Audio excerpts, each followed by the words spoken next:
Une fois que l'on a enregistré son écran avec Camtasia, on arrive dans le studio pour finaliser les choses.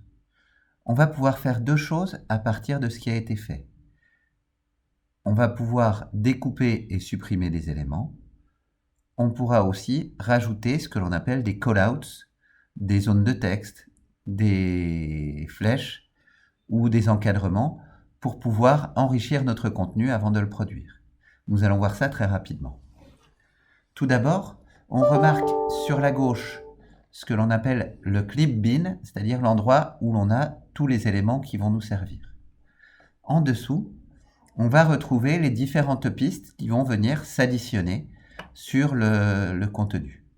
Vous voyez que quand on enregistre l'écran, on a une première piste qui concerne les messages audio du système. Ici, je n'en ai pas besoin, je peux la supprimer. Et puis la deuxième piste ici, qui comprend mon enregistrement et la capture de l'écran. Celle-là, je veux la mettre tout au fond, donc je la mets en piste 1. Je peux, en cliquant sur la flèche, écouter ce qui se passe. Par défaut, les élèves ne peuvent pas envoyer de message dans le forum des nouvelles.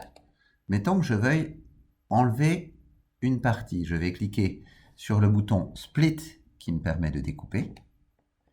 Je peux continuer jusqu'à l'endroit où je souhaite terminer la découpe. Je vais sélectionner la ligne sur laquelle je souhaite faire la découpe. Je peux faire la deuxième découpe. Et ensuite, simplement, avec le bouton Supr, supprimer le morceau qui ne m'intéresse plus et venir recoller le morceau qui m'intéresse. Mettons que j'avance et je veuille insister ici sur l'aspect forum standard pour une utilisation générale. Je vais pouvoir rajouter ce que l'on appelle un callout en cliquant sur le bouton ici callout et choisir par exemple le petit cercle qui va se faire autour de l'élément. Je vais pouvoir le positionner dans le temps. Vous remarquez qu'il s'est mis dans la ligne 2, c'est-à-dire par-dessus la ligne 1. Je peux le redimensionner. Et à partir de là, je suis bien. Une fois que j'ai terminé les choses, je peux vérifier son apparition. De bien laisser le type de forum à... Vous voyez que je ne l'ai pas bien positionné, je peux le repositionner. Forum pour une utilisation générale. Donc finalement, la bonne position, ce serait plutôt par ici. Même chose, je peux le raccourcir dans le temps et le repositionner. Et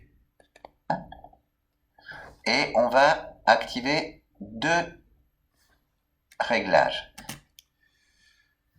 Une autre possibilité serait de venir rajouter éventuellement une flèche. Mettons que je veuille mettre ici une flèche pour souligner annexe et nombre de mots.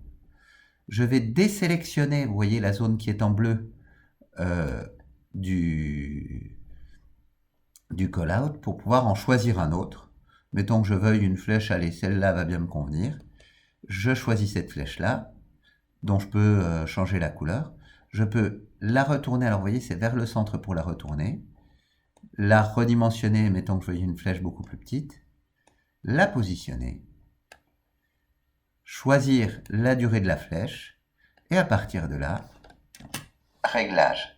Dans annexe et nombre de mots, on va augmenter la taille de l'annexe à 50 mégas. Et on obtient les choses. Une fois que l'on a fait tout ça, on va pouvoir produire notre vidéo. Donc c'est bien dans l'onglet Produire et Partager que l'on va pouvoir choisir. Ce que je vous conseille, c'est de produire la vidéo en 1080 points, comme c'est le cas ici. On peut cliquer sur Suivant. On va mettre le nom de la vidéo. Mettons que ce soit ici démonstration Camtasia, ce que je viens de mettre. Je vais décocher le fait que Camtasia me propose de faire un sous-dossier, sinon ça va me faire plein de sous-dossiers. Et quand je clique sur Terminer, la vidéo se produira et je pourrai la voir. Voilà, j'espère avoir répondu à vos questions. Sinon, envoyez-moi un mail pour me demander des précisions.